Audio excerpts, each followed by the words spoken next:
আমার একটা প্লাস্টিক আছে। চলুন এখন নিচে যাই, ছাদের কাজকর্ম হয়ে গেছে, এখন নিচে গিয়ে চা করব, ব্রেকফাস্ট বানাবো। চলুন। হাই, আমি মহুয়া আর আমার নতুন একটি ব্লগে আপনাদের সবাইকে ওয়েলকাম। আজকে শুক্রবার আর আজকের ব্লগটা একটু দেরি করে শুরু করছি, এখন বাজে ওই 9:30 মতো। তাহলে চলুন আজকের দিনটা শুরু করা যাক। সকালবেলা কয়েকটা জামা কাপড় ধুয়ে দিয়েছিলাম, দেখতেই তো পেলেন, ছাদে গিয়ে মেলে দিয়ে আসলাম। আর এখন রুমটাকে চটপট করে ক্লিন করে নেব, তারপরে ব্রেকফাস্টটা বানাবো, কারণ এখন অজয় নেই, ও আসলে গরম গরম তারপর ব্রেকফাস্টটা বানাবো। আগে ভাবলাম কফিটা খেয়ে নিই, তারপরে ঘরের কাজে লাগবো, মানে ঠিক ভালো লাগছে না।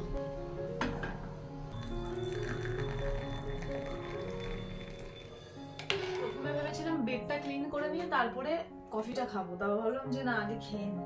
এখন না সকালবেলা যেহেতু অনেক কিছুই খাই, কুলেখাড়া পাতার রস, আমলকির রস, ওই জন্য এখন চা বলুন কফি বলুন খেতে অনেকটা দেরি হয়ে যায়। আর সকালবেলা চাটা এমনভাবে টানে না, পুরো ম্যাগনেটের মতন, কি বলবো। যাই হোক, এখানে মাছ এসে গেছে আজকে, মাত্র আমার আর অজয়ের জন্য মাছ এসেছে, এই দুটো মাছ। আর ডোডো তো এই মাছ খেতে পারে না। আজকে এই ব্ল্যাঙ্কেটগুলোর কভার পরানো হবে। আমরা 3জন মানুষ, কিন্তু আমার ঘরে ব্ল্যাঙ্কেট হচ্ছে 5টা। যে ব্ল্যাঙ্কেটগুলো ওগুলো নামাই না, কারণ অত ঠান্ডা পড়ে না, আর যেহেতু আমার এই ঘর পুরো বন্ধ, ওই জন্য নামাতে লাগে না। একটা হচ্ছে বাবা বিয়ের পরে আমাকে দিয়েছিল, আর একটা হচ্ছে কাশ্মীর থেকে এনে দিয়েছিল, ওগুলো সব এই ওপরে তোলা রয়েছে আমার। আর এই পাতলা পাতলা দুটোর মধ্যে যখন এই কভারগুলো পরিয়ে দিই তখন ভালোই ঠান্ডা মেনে যায়। রান্নার সেরকম ঝামেলা নেই। কালকে লোটে মাছ করেছিলাম, লোটে মাছ প্রায় অনেকটাই আছে।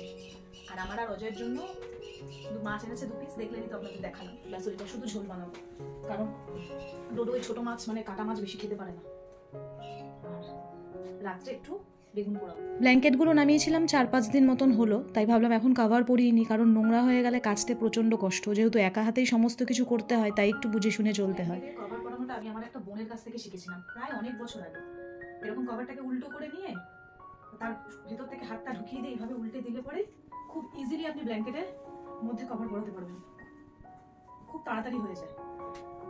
কত তাড়াতাড়ি হয়ে গেল। এবার জাস্ট এই যে কোনাগুলো থাকে, এই কোনাগুলোর মধ্যে ওই কোনাগুলো ঢুকিয়ে দিলেই হয়ে যাবে। এভাবে ধরে উল্টে দিতে হবে।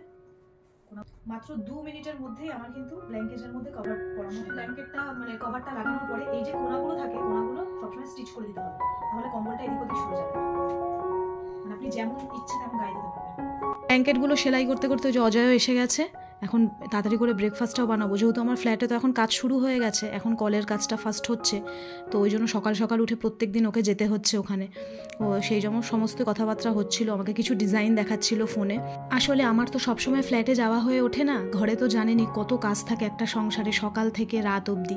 তাই অজয় সমস্তটা গিয়ে দেখাশোনা করে। আর তার থেকেও বড় কথা, ও তো জানে আমি ভিডিও করি, ভিডিও করার ব্যাপারটা থাকলে তো কাজটা অনেকটাই বেড়ে যায়, তো কখনো আমাকে না জোর করে না। যদি সেরকম কিছু দরকার হয় ফ্ল্যাটে গিয়ে আমাকে ফোন করে কোথায় কি করার জন্য। ওর কখনোই কোনো কিছু নিয়ে আমার অবজেকশন নেই, আমি কখনোই ওর বারণ করার কিছু বাইরেও যাই না, সেই জন্য ও আমাকে কোনো বিষয়ে বারণও করে না। আর তার থেকেও বড় কথা হচ্ছে, এই যে আমি ডান্স ভিডিও করি, আমি ব্লগ করি, সেই বিষয়ে ওর কোনো আপত্তি নেই। প্রথম যখন জানতো না তখন জিজ্ঞেস করতো এটা কেন করছো বা কিসের জন্য। এখন যেহেতু সব কিছুই বোঝে জানে, তো এখনও কোনো কিছুই বলে না। সব থেকে বড় কথা, এই যে কাছের মানুষটা, সে যদি আপনার পাশে থাকে, আপনাকে সাপোর্ট করে, আপনার অনেক কঠিন পথও কিন্তু চলতে অনেকটাই হেল্প হবে, অনেক সুবিধা হয়ে যাবে, সেইটা অনেকটাই জরুরি। আর এইদিকে কিন্তু আমার ব্রেকফাস্টটাও বানানো কমপ্লিট। এত ছোট ছোট পিস করে খাবে? এই যেমন দেখুন না, ডিম টোস্টটাও জানে আমি ভিডিওতে এই ক্লিপটা নেব, সেই জন্য বললো দাঁড়াও আমি সুন্দর করে ডেকোরেশন করে দিচ্ছি, তারপর তুমি ভিডিওতে দেখাও। তাই এই সাপোর্টগুলোর কিন্তু আমাদের সকলেরই খুব দরকার। দেখো হাতে সাবধানে আবার। তো অজয় তো খেয়ে দিয়ে ও যে যতটুকু ওর কাজ ছিল করে দিয়ে বেরিয়ে পড়েছে। এখন আমি ব্রেকফাস্ট করব। আমি ডিম টোস্ট করিনি, কারণ আমার ডিম টোস্ট খেলে প্রচণ্ড অম্বল হয়ে যায়। তাই আমি দুধ এনেছিল, দুধটাকে খুব ভালো করে জাল দিয়ে মালাই টাইপের বানিয়ে নিয়ে পাউরুটির ওপর চিনি দিয়ে ওটাকে মাখিয়ে নিয়েছি, আর ওদিকে ডিম সেদ্ধ আর কলা নিয়েছি। গেটের সামনে একটু হালকা হালকা রোদ আসছিল, তাই এখানে দাঁড়িয়েই ব্রেকফাস্টটা করলাম। তাহলে চলুন এখন চটপট করে রান্নাটা বসিয়ে দিই।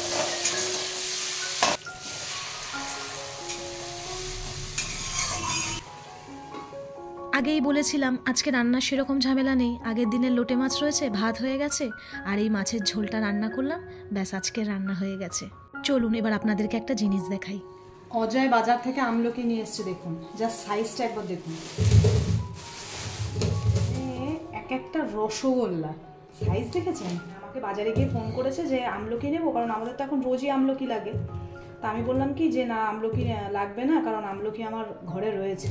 বলে না নিয়ে আসি না, বড় বড় সাইজ। তো আনার পরে তো আমি সত্যি মানে আমলকির প্রেমে পড়ে গেছি। এগুলোকে এখন প্লাস্টিকে করে রেখে দেবো ফ্রিজে, আগেরগুলো আগে শেষ করব, তারপর আবার এগুলো খাবো। তো যাই হোক, এদিকে রান্নাঘরের সমস্ত কাজ শেষ, এখন স্নানে যাব। তার আগে জলের জারটাকে একটু পরিষ্কার করে একটা কভার পরিয়ে নিচ্ছি। আমি সবসময় এরকম ঢেকে রাখি। তো আজকের ভিডিওটা এই পর্যন্তই থাক, দেখা করছি নেক্সট ভিডিওতে। সকলে ভালো থাকবেন।